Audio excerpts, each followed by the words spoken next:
Brett Alton here with KnuckleJunkies.com here with Steve Berger. Steve, plans to get back in the cage hopefully in April. Is that the word on that? Yeah, it looks like April will be my target date now. So, and just kind of what kind of brought about the decision to get back in it, and just kind of your thoughts heading in.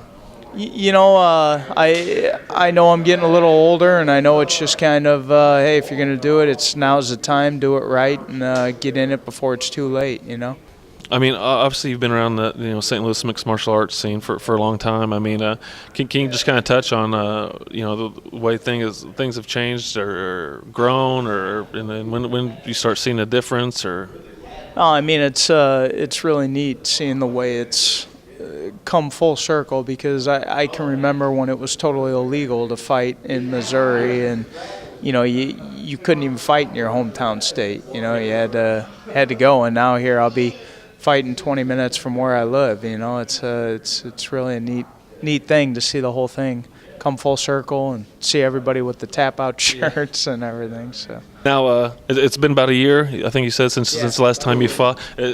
Is that time period good for you now at this age, or would you like to ratchet that up more? Or? Well, it's I'm hoping that I can stay a lot more consistent this time around, and like I said, I'm gonna really put my nose to the grindstone, train the way I need to train.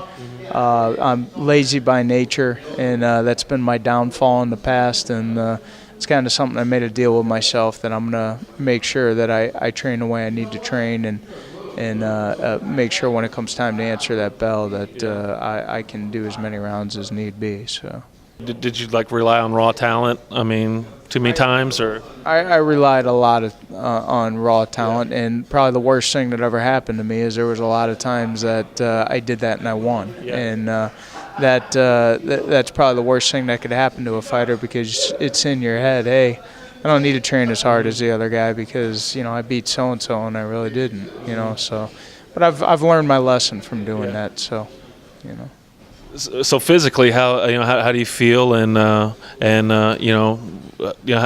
what's your assets, or what did you kind of bring to the game physically now, you think? I feel good. I'm still feel like I'm 28. So and our roll with a ton of 20-year-olds, right. and I don't feel any different. So it's one of those things, like I said, I need to sharpen my weaknesses, sharpen up the hands and the wrestling, and I have some very good coaches for that. So that's what I'm going to do. I'm just going to keep working on that and try and enter back in as a complete fighter, not just a jiu-jitsu fighter who can brawl.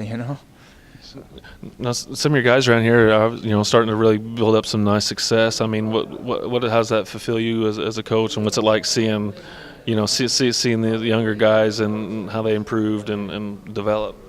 Oh, it's great. I mean, it's a great feeling when we go to shows and we'll sweep the fights, mm-hmm. and it just makes me feel good. I'm proud as can be of my guys. My guys come in, they train hard, they work hard, mm-hmm. push themselves, and they deserve more credit than anything for being in here. I tell every one of them I can teach anything but heart. You show up and everything else can be taught. So. And what's like? I mean, like I said, in the opportunities now for these younger guys, it seems like they're events, multiple times a month. Oh, it's great. I mean, I'm sure it's kind of like I liken it to the football players back in the day who were playing because they loved it. They'd work their full-time job, and then they'd go and they'd practice on their own time, and then they'd play a game for peanuts. And that's kind of the way I look at it. Obviously, the progression has gone a lot faster for MMA, but that was the train that I was on. You'd work your full-time job, then you'd go ahead and train, and you'd fight for peanuts, just because you love the sport,